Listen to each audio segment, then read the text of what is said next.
രാഷ്ട്രീയ പകപോക്കലാണ് എന്നാണല്ലോ പറയുന്നത്. അതാണല്ലോ ഇന്ന് വി.ഡി. സതീശനും പറഞ്ഞത്. അത് തന്നെയാണ്. ഇത് അഡ്വക്കേറ്റ് കമ്മീഷണർ സാക്ഷ്യപ്പെടുത്തിയ ഒരു കാര്യമായിരുന്നു, അവിടെ കൊടിമര നവീകരണത്തിൽ ഉപയോഗിച്ച സ്വർണത്തിന്റെ കണക്ക്. എന്നിട്ടും ഇപ്പോൾ ദേവസ്വം വിജിലൻസ് ഇങ്ങനെ ഒരു റിപ്പോർട്ട് ഹൈക്കോടതിയെ കൊടുത്തത് വഴി ഹൈക്കോടതിയെ തെറ്റിദ്ധരിപ്പിക്കുകയായിരുന്നു. സ്വാഭാവികമായിട്ടും ഹൈക്കോടതിക്ക് അപ്പോൾ അത് പരിശോധിക്കാൻ ഉത്തരവിടുവാനേ കഴിയുകയുള്ളൂ. ഇതാണല്ലോ UDFിന്റെ വാദം. പക്ഷേ ഇതേ നടപടിക്രമങ്ങൾ തന്നെയല്ലേ ഇപ്പോൾ LDF ഭരണസമിതിയുടെ കാലത്തെ ക്രമക്കേടിനെക്കുറിച്ച് സംശയം തോന്നിയപ്പോൾ ആ സമയത്ത് ഹൈക്കോടതി ഉത്തരവിട്ടതും? അന്നും ദേവസ്വം വിജിലൻസ് ആണ് ആദ്യം അന്വേഷിച്ചത്. അവരുടെ റിപ്പോർട്ടായിരുന്നു അന്ന് ഹൈക്കോടതി പരിഗണിച്ചത്. അതനുസരിച്ചാണ് അന്ന് SITയെ നിയോഗിച്ചതും.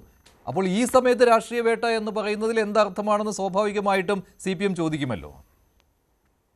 ഇതിൽ മഞ്ജുഷ, ഇവിടെ CPM ഒരു വലിയൊരു പ്രതിരോധത്തിൽ നിൽക്കുന്ന ഒരു സമയമാണല്ലോ. കേരളത്തെ സംബന്ധിച്ചിടത്തോളം, ഇന്ത്യയെ സംബന്ധിച്ചിടത്തോളം ഇത്രയും വലിയൊരു കൊള്ള, അതും ദൈവത്തിന്റെ സ്വർണം, ദൈവത്തിന്റെ വസ്തുക്കൾ പോലും അടിച്ചു മാറ്റുന്ന ഒരു സാഹചര്യം. ഞാനിപ്പോ MV ഗോവിന്ദ മാഷിന്റെ അദ്ദേഹത്തിന്റെ സംസാരം കേട്ടപ്പോ ഞാൻ അത്ഭുതപ്പെട്ടു പോവാണ്. ഒരൊറ്റ കാര്യം എനിക്ക് ചോദിക്കാനുള്ളൂ. ഈ കേസുമായി ബന്ധപ്പെട്ട് CPMന്റെ പ്രധാനപ്പെട്ട നേതാക്കന്മാർ, മുൻ MLAമാർ പോലും ജയിലിൽ കിടക്കുമ്പോൾ അവർക്കെതിരെ ഒരു അക്ഷരം ഇണ്ടാത്തത് എന്താ? ഈ ഒരു ചോദ്യമാണ്. ഇത് കേരള സമൂഹം ചോദിക്കുകയാണ്. അവർക്കെതിരെ ഒരു നടപടിയില്ല, അവർക്കെതിരെ ഷോക്കോസ് നോട്ടീസ് ഇല്ല, അവർക്കെതിരെ രണ്ടുപേരും ഒരു സോഷ്യൽ മീഡിയയിൽ ഒരു പോസ്റ്റ് എഴുതിടാൻ പോലും തയ്യാറാകുന്നില്ല എന്ന് പറയുമ്പോൾ ഇവരെന്താ പറഞ്ഞുകൊണ്ടിരിക്കുന്നത്? ഇനിയിപ്പോ നേരത്തെ താങ്കൾ തന്നെ സൂചിപ്പിച്ചു, 2017 വളരെ വ്യക്തമായി ഹൈക്കോടതി നിയോഗിച്ച അഡ്വക്കേറ്റ് കമ്മീഷണർ തന്നെ ഈ കൊടിമരവുമായി ബന്ധപ്പെട്ട വിഷയം വളരെ വ്യക്തതയോടുകൂടി പറഞ്ഞിട്ടുണ്ട്. അപ്പൊ ഇത് എവിടെ എത്തിക്കുന്നു? കോൺഗ്രസിനെ ഇതിനകത്ത് എങ്ങനെയെങ്കിലും ഒരു പ്രതി ചേർക്കാൻ കഴിയുമോ?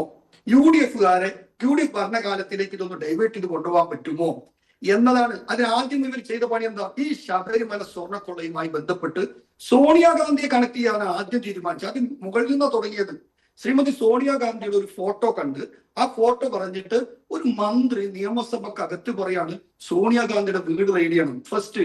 രണ്ടാമത് പറഞ്ഞു അടൂർ പ്രകാശിന്റെ കൂടെ ഫോട്ടോ ഉണ്ട്, അടൂർ പ്രകാശ് ഫോട്ടോ എടുത്തിട്ടുണ്ട്, അടൂർ പ്രകാശിലേക്ക് അന്വേഷണം പോകണം പറഞ്ഞു. അദ്ദേഹത്തെ ചോദ്യം ചെയ്തു എന്ന് പറഞ്ഞു, ഒന്നും കിട്ടിയില്ല.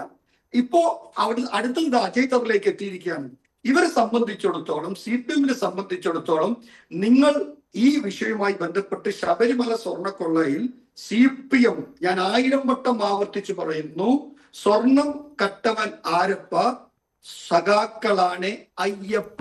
ശരി, പക്ഷേ ഫാറൂഖ്, ഇവിടുത്തെ ഒരു പ്രശ്നം എന്ന് പറയുന്നത് ഇവിടെയും ഇപ്പോൾ സ്വർണ്ണ കൊടിമരത്തിന്റെ കാര്യത്തിലാണെങ്കിലും 2017 ഈ സ്വർണ്ണ കൊടിമരത്തിന്റെ നവീകരണം നടക്കുന്ന സമയത്ത് UDFിന്റെ ഭരണസമിതിയായിരുന്നു.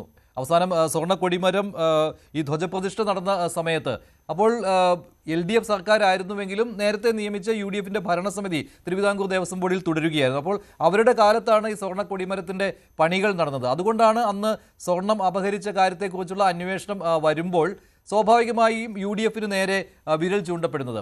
ഇവിടെ ദേവസ്വം വിജിലൻസ് അന്വേഷിച്ചപ്പോൾ ഈ പറയുന്നത് പോലെ ശ്രീ ഡോക്ടർ B. ജയരാജ് പറഞ്ഞതുപോലെ ഈ പിരിവിൻ്റെ കാര്യം വന്നിട്ടുണ്ട്. പണപ്പിരിവ് നടത്തി, അതുപോലെ തന്നെ സ്വർണം പല പ്രമുഖ വ്യക്തികളിൽ നിന്നും വാങ്ങിച്ചു, ഇതിൻ്റെ കണക്കില്ല എന്നുള്ളതാണ്.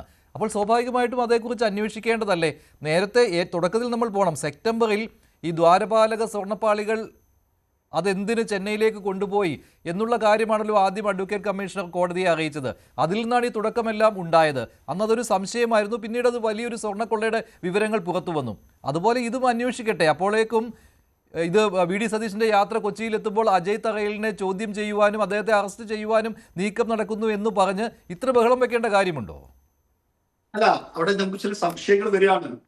സ്വാഭാവികമായും സോണിയാഗാന്ധിയെ പോലും ഈ വിഷയത്തിലേക്ക് കൊണ്ടുവരുമ്പോ ഇവര് ഇടതുപക്ഷത്തെ സംബന്ധിച്ചിടത്തോളം, ഗവൺമെന്റിനെ സംബന്ധിച്ചിടത്തോളം അവര് ഒരു വലിയ പ്രതിസന്ധിയിലും പ്രതിരോധത്തിൽ നിൽക്കുന്ന സമയത്ത് ഈ വിഷയത്തിൽ കോൺഗ്രസ് നേതാക്കന്മാരെ കൊണ്ടുവരാൻ വേണ്ടി പല രീതിയിലുള്ള കളികൾ കളിക്കും. അക്കാര്യമാണ് ഞാൻ പറഞ്ഞു. ഈ 2013 നടന്ന ഈ കൊടിമര പ്രദേശവുമായി ബന്ധപ്പെട്ട് നിങ്ങൾക്കറിയാം, അവിടെ ഉണ്ടായ എല്ലാ കാര്യങ്ങളും ഹൈക്കോടതി നിയോഗിച്ച അഡ്വക്കേറ്റ് കമ്മീഷണറുടെ നിരീക്ഷണത്തിൽ നടന്ന് അവർ തന്നെ ഇതിന്റെ എല്ലാ വിശദാംശങ്ങളും ഹൈക്കോടതി ഉൾപ്പെടെ അവരുടെ കയ്യിൽ ഉണ്ട്.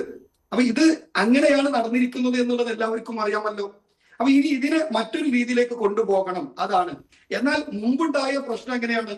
ഇവിടെ ദ്വാരപാലക ശില്പങ്ങൾ ഉൾപ്പെടെയുള്ള അയ്യന്റെ സന്നിധിയിലുള്ള സ്വർണ്ണാഭരണങ്ങൾ ഇവിടുന്ന് എടുത്തുകൊണ്ടുപോകുമ്പോൾ ദേവസ്വത്തിന്റെ അനുമതിയോടുകൂടി ദേവസ്വം തന്നെ ഒരു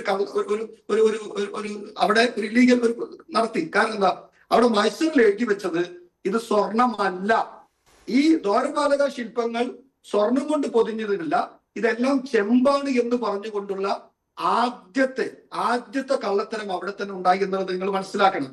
ആ കേസ് ശക്തമായി മുന്നോട്ട് പോകുന്നു, ഹൈക്കോടതിയുടെ പൂർണ്ണമായ നിരീക്ഷണത്തിൽ മുന്നോട്ട് പോകുമ്പോൾ ഇവിടെയുള്ള പത്മകുമാർ മുൻ MLA-യും വാസുവിനെയും മൂരാരി ഉൾപ്പെടെയുള്ള ആളുകളൊക്കെ അറസ്റ്റ് ചെയ്ത് ഒരു കുറ്റപത്രം പോലും യഥാസമയം സമർപ്പിക്കാതെ അവർക്കെല്ലാം രക്ഷപ്പെടാനുള്ള കവചമൊരുക്കി കൊടുക്കുകയാണ് കേരളത്തിലെ ഇടതുപക്ഷ സർക്കാർ എന്നുകൂടി നിങ്ങൾ പറയണം.